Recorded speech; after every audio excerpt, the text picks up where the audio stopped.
China had a goalless draw with Japan in their second match of the four-nation tournament. The team had the upper hand but were just unable to score. China were determined to break their winless record against Japan on Friday. Japan nearly took the lead in the 15th minute, but the shot was blocked by the post.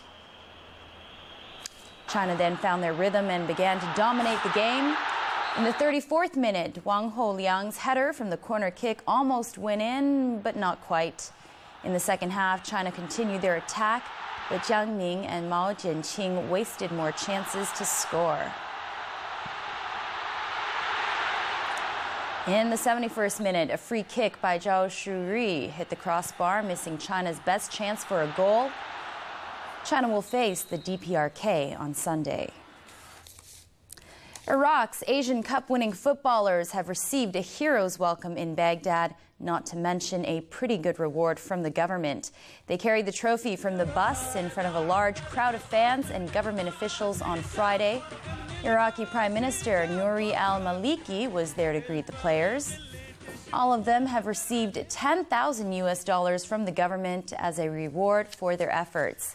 The team were presented to President Jalal Talabani.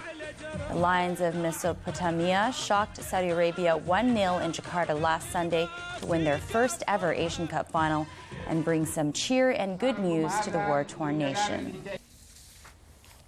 Well, European champions AC Milan have won the race to sign 17-year-old Brazilian forward Alexandre Pato from Internacional. The highly rated Pato shone for Brazil at last month's Under-20 World Cup in Canada. Milan beat Inter Milan, Real Madrid and Chelsea to Pato's signature after lengthy negotiations.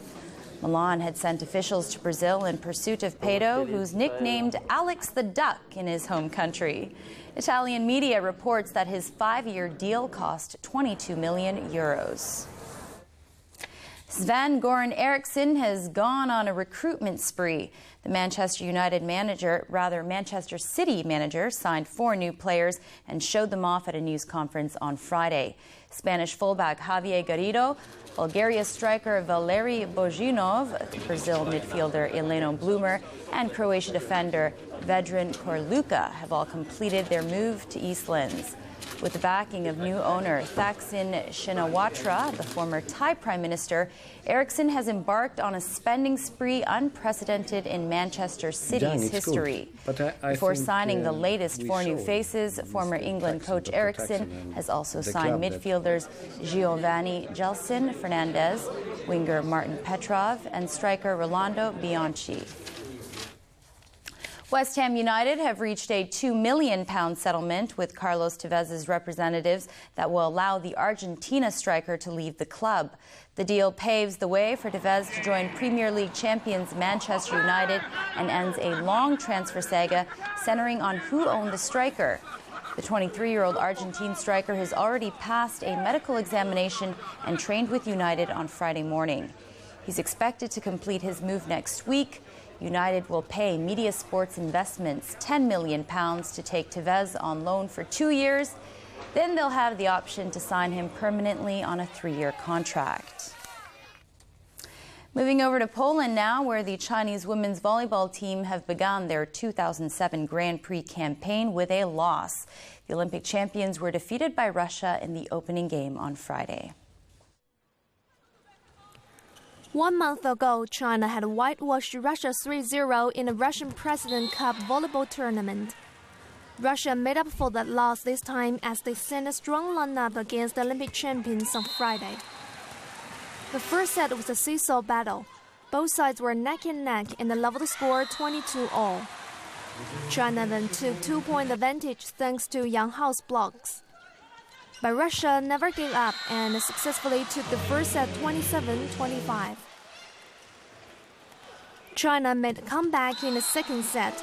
Taking advantage of Yang Hao's 2 jump services, China took 25-21 lead to level the score. However, the Russians showed more of their tenacity in the following sets, scoring continuously. Russia easily took the next 2 sets 25-16, 25-15 and won the match.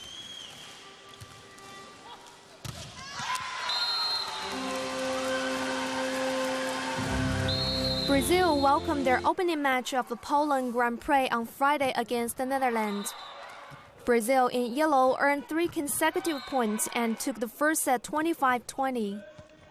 Showing no mercy to their opponent, Brazil took 7-1 lead in second set and expanded the advantage to 13 points. The suspense died quickly in the match as Brazil comfortably sealed victory 3-0.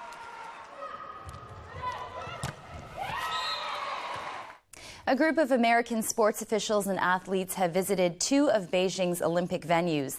The U.S. delegation are on a 5-day goodwill tour of China and say that the Beijing Olympics should be a great one.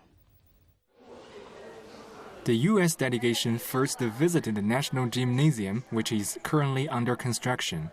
The team were impressed by what they saw over the past 2 days.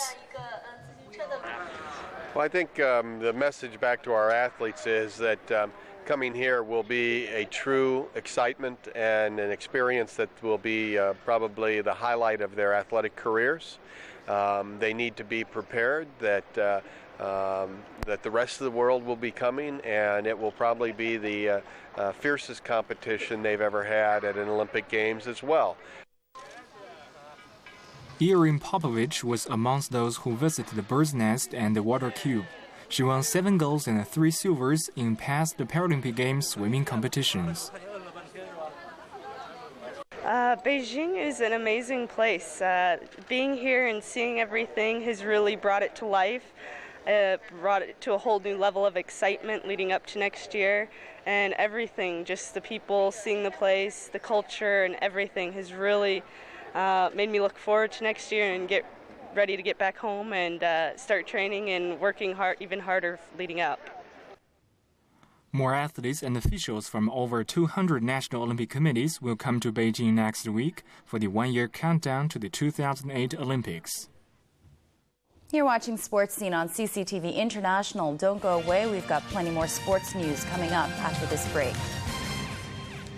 Fernando Alonso sets the fastest time in free practice for the Hungarian Grand Prix. Marina Ochoa maintains a 1-stroke lead heading into round 3 of the British Open.